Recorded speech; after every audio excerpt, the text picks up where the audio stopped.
Thank you very much, President of the World Jewish Congress, my dear friend Ron, Mr. Bronfman, Mr. Snyder. Dear friends, I shall devote most of my talk about the future, not about the operation, but I feel there is such a misunderstanding about it and such a misrepresentation of facts that I want to give some major figures to understand what happened.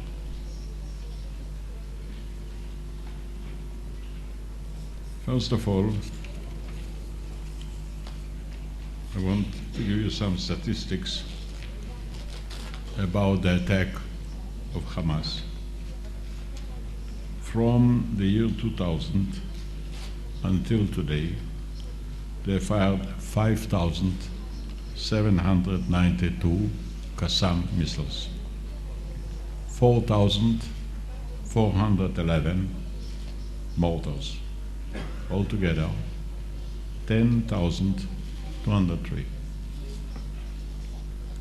Actually, over the last 2 years, since we left Gaza, there were again 5,499 missiles, Qassam, 3,081 mortars, altogether 8,880. I don't know any country that went through such an experience.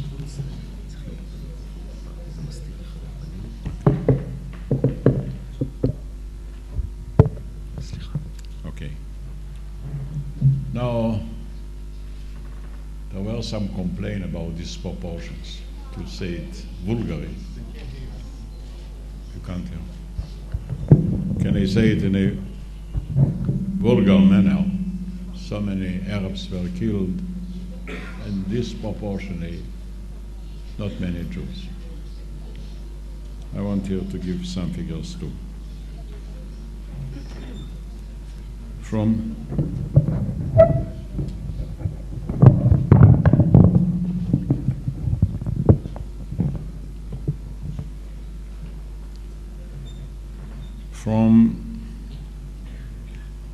the year 2008, there were 20,000 terror attacks coming from Gaza against Israel. We suffered since the last 8 years 1,167 people were killed, 842 civilians, 325 soldiers. So what is proportions? Then I want also to describe the size of the attack.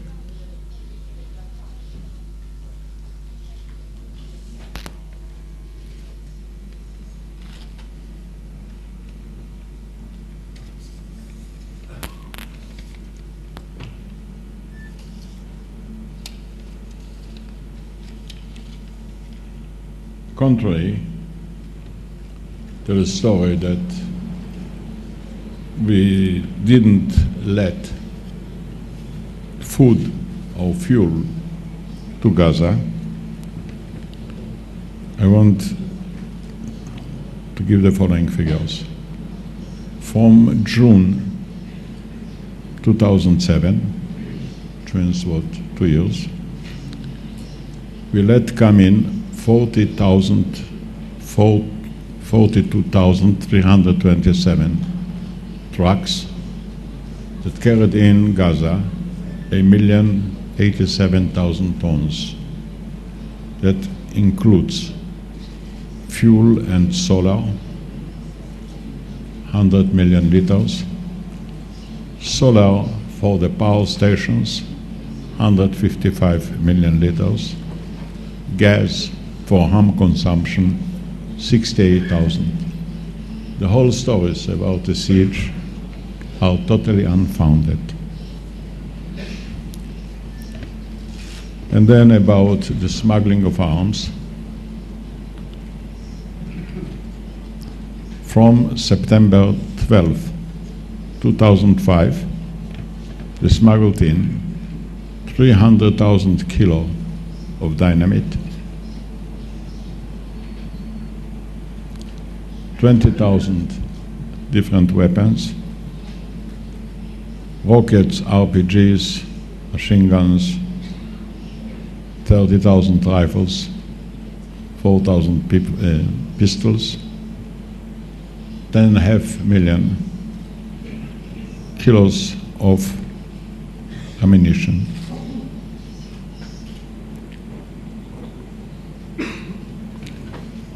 So now we can see the proportions. There was not any siege over Gaza. There was never a shortage of food. There was never a shortage of fuel. 20,000 attempts of terror were taking place in a couple of years. We lost over 1,000 lives, mostly civilians, coming from Gaza. I'm not mentioning the West Bank. And let me say something about the West Bank. I think there is a total misunderstanding. After the assassination of Yitzhak Rabin, God bless his memory, I replaced him.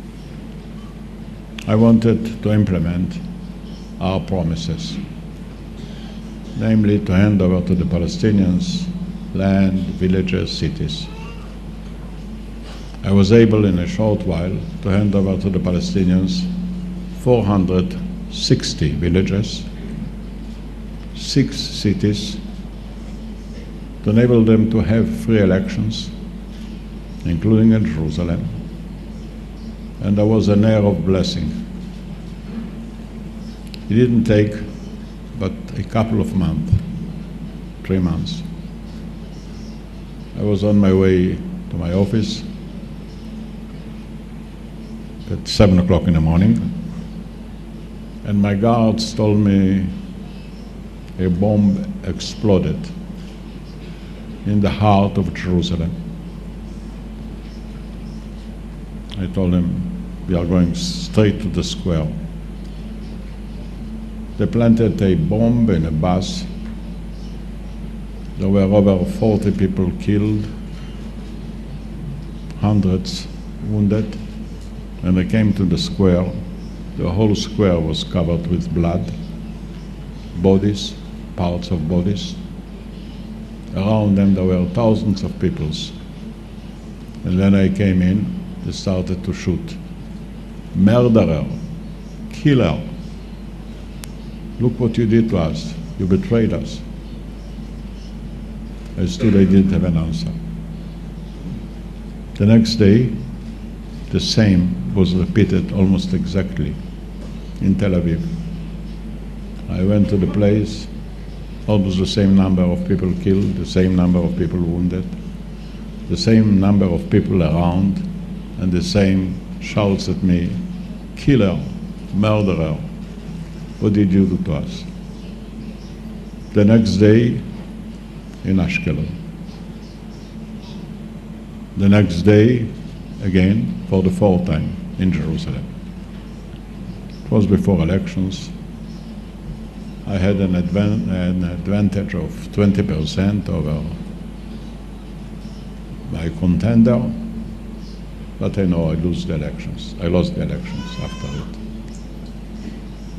I can't explain it, but the other party that was against me, I was, as you know, for the Oslo agreement, I was for a compromise, I was for the solution of 2 states. And when the people saw what their reaction was, we lost it. And then started the movement of putting in settlements. This is the true story. You know, to stop settlement, you need peace. To encourage settlement, go to war, go to attack. And I'm speaking totally honestly. I'm not trying to beautify anything. or to reduce everything. So that's the reason when I hear the complaint in Great Britain about us, did they stop the bombing of Israel in the early 90s, the late in 2000 now? Did they ever demonstrate it against killing people, against exploding buses? Did they say a word?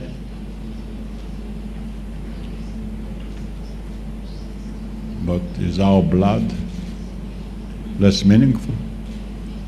And I'm speaking not as a person that hates Arabs. I don't hate Arabs. Not speaking as a man that even today gave up on peace.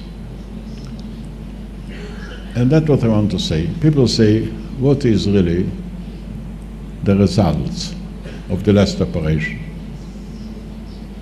And I found that many of us can hardly explain what happened. I want to try.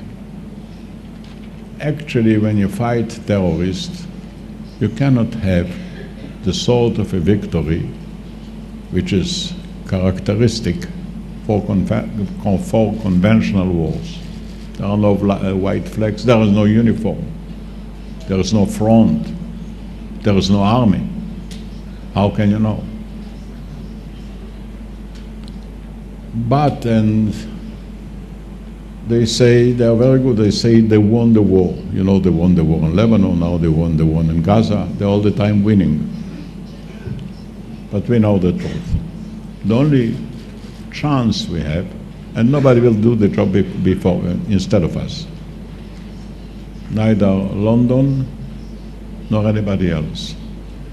And by the way, about public opinion, with all due respect to London and to the BBC, the world is a little bit wider and more varied than is being described. There are, for example, 1,300,000,000 people living in India. They're also part of the world. They don't criticize us. So I think the Indians have suffered from Great Britain quite a lot. Why? Because India knows what terror is. The United States is over 300 million people. The majority of the American people understands what we are doing. And there are many other countries. I don't want to mention it. But the only way we have to stop terror, to deter it, is to hit the terrorists. And it's interesting that the two heads of the two terroristic organizations who are working for Iran, Nasrallah, the head of Hezbollah, and Mashal, the head of Hamas, complained very movingly. Nasrallah said, would I know that Israel would hit us so heavily, we wouldn't start it. What a complaint. We shouldn't have hit them back. And you know what Mashal repeated almost word by word? He said they didn't expect Israel to react so strongly. And I do believe this reaction is the only deterrent we have. We don't have any ambitions concerning Gaza. We left Gaza willingly, and neither Hezbollah nor Hamas can answer simple questions. A, what were the reasons for their attack? They can't explain. We left Lebanon completely. We left Gaza completely. Not only that, the government, out of its own free will, brought back home the 15,000 settlers we have had in Gaza. It was a major effort, not a simple experience. 45,000 policemen were sent to bring them back home at the cost of $2.5 billion. What occupation? We didn't occupy an inch in Gaza. The passages were open. Not only that, We invested money in Gaza in order to develop the place. The Paris Center alone invested something like $20 million to build hot houses in Gaza. And if you remember, Jimmy Wolfenson was the envoy of the quartet. He took from his own pocket $5 million to build also hot houses, so the Palestinians will be able to develop an agriculture of flowers and strawberries, among the best in the world, and export it. And Hamas destroyed it. Why? There were open passages and they bombed it. Why? And then they started to shoot rockets against Israel. Why? Why did they do it? What were the reasons? And what were the goals? What for? Look, those are simple and basic questions, and we cannot forget them for a moment. And then now the Lebanese are asking quietly, because nobody can speak in these countries openly, neither in Gaza, but they will ask. They say, why did we have to lose? In Lebanon, over 1,000 lives. In Gaza, over 1,000 lives. Houses being destroyed. What? Why for? Can anybody answer it honestly? And here I'm coming to the second point. I'm sure now they'll be careful. So they suggest, which also sounds more than a joke, than a serious proposal, that we shall have a ceasefire for a year time. What does it mean? They want our agreement that after a year they will have the right to start to shoot again. Let them look for this sort of a lesson somewhere else, for a license. And they want to have the right to bring in arms, so they will be able to shoot against. And there I'm coming to my more optimistic conclusions. You know, many of the Arab people, some of them openly and some of them tacitly, know that their problem is not Israel, but Hamas. Hamas is the greatest Arab problem, not Israel. Israel gave back all the land and water to Egypt, and we made peace. Perfect peace, imperfect peace. But the young people in Egypt, as the young people in Jordan, as the young people in Israel will know that their leaders will not send them again to fight each other for no reason. There is enough bloodshed. So I don't know what is a perfect peace. But for me, perfection, if young people can, is something if young people can remain alive. And now we are negotiating with the Palestinians. After 7 wars in 60 years, 2 intifadas, we didn't lose our appetite for peace. And what I'm saying has evidence. I want to mention it. First of all, the position of the president of Egypt. He came to the conclusion that Hamas is not a danger to Israel. That is not the president of Israel. It's a danger to Egypt. It's a danger to the Arab world. I would say the same goes for the Palestinians. I have reasons to believe that it goes for many other Arab countries that talking with us privately, exactly the same thing. And if I were an Arab, I would feel the same way. What is Hamas? What is their vision? What are their values? What are they fighting for? And the ways to do it.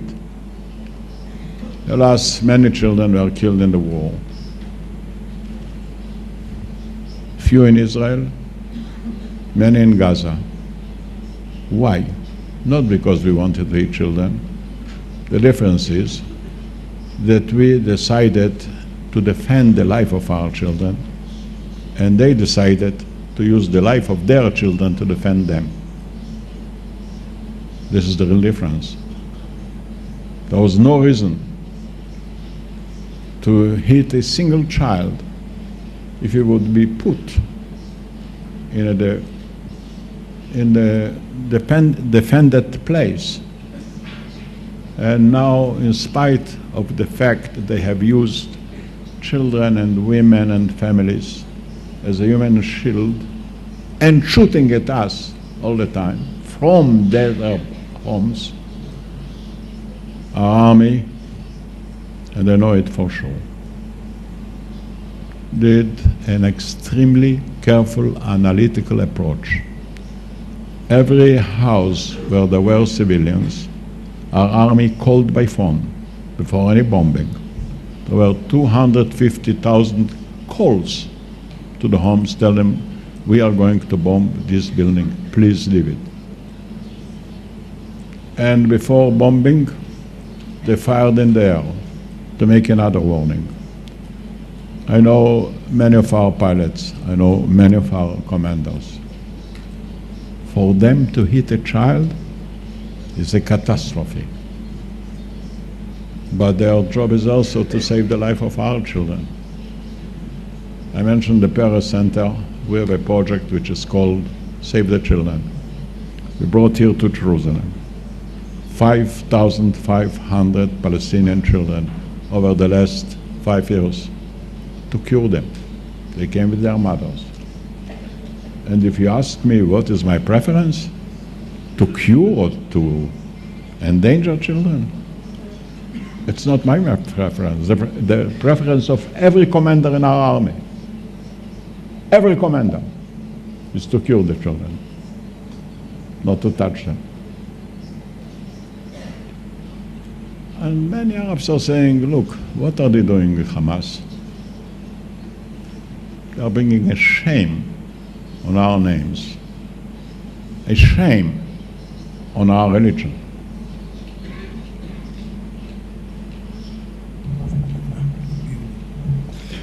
Okay.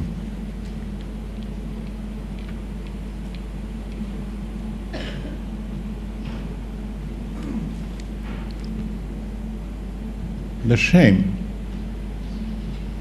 of what Hamas is doing. And I do believe deep in my heart that two undercurrents are taking place.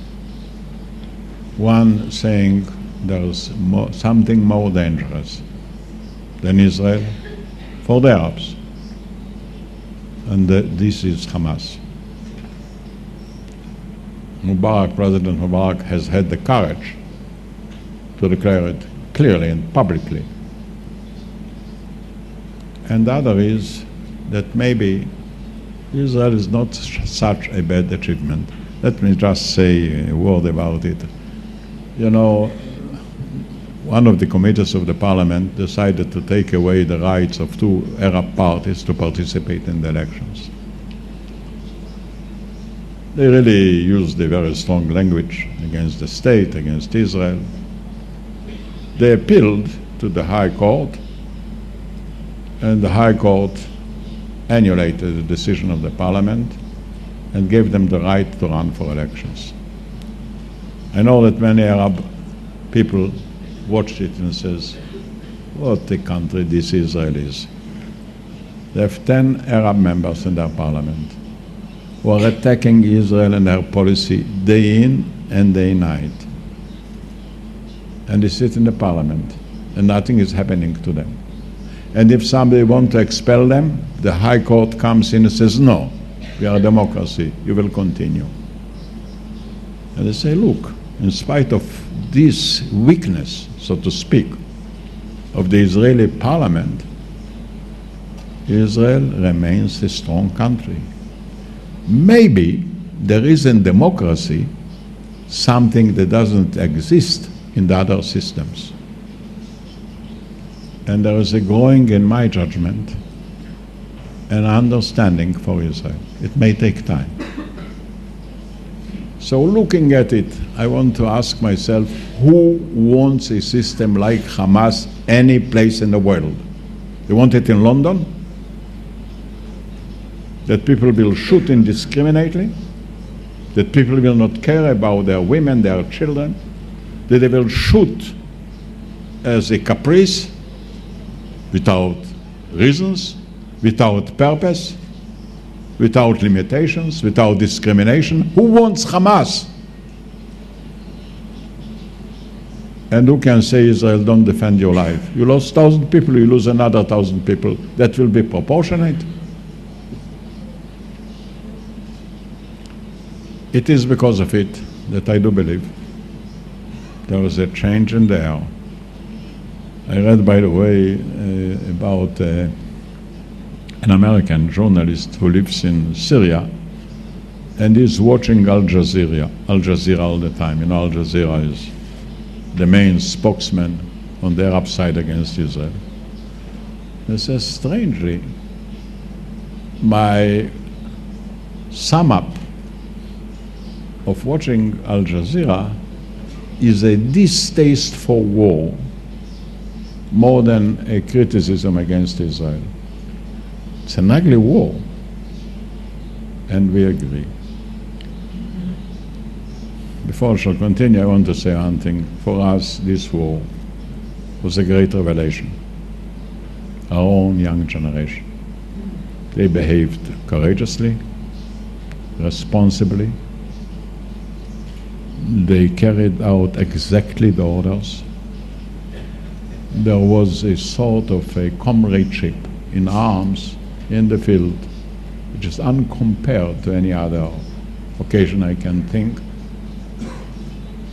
People that were wounded left the hospital and ran back to the battlefield.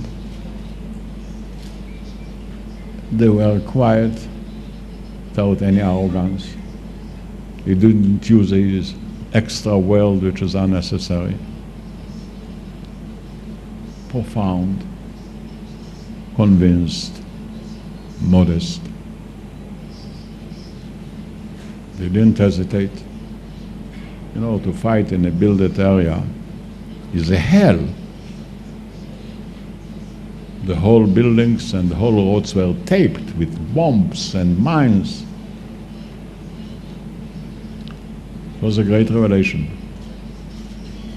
And for me it was a double revelation, because children like it are growing in families that teach them to love the land, to be a human being. For me it's a revelation of two generations, of the parents and of the children alike. Because of it, I welcome clearly the arrival of the special envoy of the United States of America, Mr. Mitchell, that was appointed by the President and by the Secretary of State. I think it's timely. There is no reason to postpone anything. He will come in 2 days' time. And I read in our papers, some of the journalists are worried that America will put pressure upon us. What will America press upon Israel? I want to understand. To make peace? We need pressure? What will America press upon us? To fight terror? We need pressure? We ask somebody else to do it instead of us? What will America press upon us? To have a Palestinian state on the side of the Israeli state? We don't need pressure. What the United States wants, we want. We share the same values. When President Obama was here, we had a long talk, and he asked me, what can you do for Israel? I told him simply, be a great president of the United States of America. This is the best thing you can do for us. Because what does the United States want? But peace, but stopping terror, but handling a demanding economic situation, but correcting the environment, but increasing understanding and friendship among nations. Where is the contradiction? What do we have to worry about? I said that we have 7 wars and 2 peace agreements. Wars are perfect. Peace agreements cannot be perfect. Because in wars you have victories, in peace you make compromises. But the final results are evident. There is no reason why we shall not conclude our peace with the Palestinians. I know the situation in details, and clearly I negotiate myself with the Palestinians and with the Jordanians, and I believe it's bridgeable, and I believe it's timely, and I believe in time of victories and in time of problems, we never gave up sincerely and deeply and seriously our desire for peace, our readiness to meet the cost of peace. Even our wishes that the Arabs will live in peace, in prosperity. The better they will have it, we shall have better neighbors. And we do it not because this is realpolitik. We do it because of Moses. We do it because of the 10 Commandments, because we consider ourselves a moral country under attack. We don't fight for an image. We fight to fulfill a historic mission. Yet, if we are attacked, we have the right to defend ourselves. What can we do with a good image if we shall be dead? So you must remain alive to fulfill your purposes. It won't be simple, it won't be easy. And if you don't heard until now, I want simply to remind you there are different ideas in Israel, and there will be a real debate. So what? So what? Never did a day of democracy, a day of war, postpone the day of democracy. Never did a danger call us for a total censorship. Never. And we won, and we debated, and we even were harsh to one another. This is the nature of democracy. And we didn't ask anybody, neither to replace us in freedom, nor to replace us in defense. The United States is a friend of ours. And for me, the elections of Obama was a Jewish event, not an American event. Because Obama was elected by the Americans, he was chosen by the rest of the world. We saw in it an important act, maybe the final act, against racism, against discrimination, against bad will, against injustice, against slavery. So for us, it's a holiday and a celebration. And I'm speaking from the depth of my heart. And I don't think that we have to go to small accounts. And I do believe he represents a change, and he will introduce a change. And I think it is our interest that he will succeed, because his success will be our success as well. And if we can contribute to the success by prompting the processes of peace, we shall gladly do it. The solutions are known. The differences are minor.